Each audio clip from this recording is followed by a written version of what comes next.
ভারতে বিশ্বকাপ খেলতে যাওয়ার ব্যাপারে আগের অবস্থানে অনড় আছে বিসিবি। কাল আইসিসির প্রতিনিধির সঙ্গে বিসিবির বৈঠক হবে।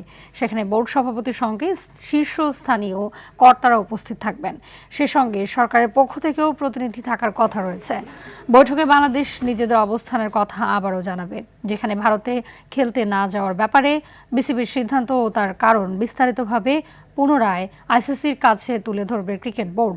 সংবাদ মাধ্যমকে এই কথা জানিয়েছেন বিসিবির পরিচালক ইফতেখার মিঠু।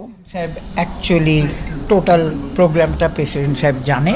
আমাদের বোর্ড বলেন, আমাদের সরকার বলেন, সবাই আমরা মনে করি যে আমাদের টিম বা players are not safe, not players, supporters আপনারা। সো এটা নিয়ে মনে হয় বেসিক্যালি আলাপ হবে।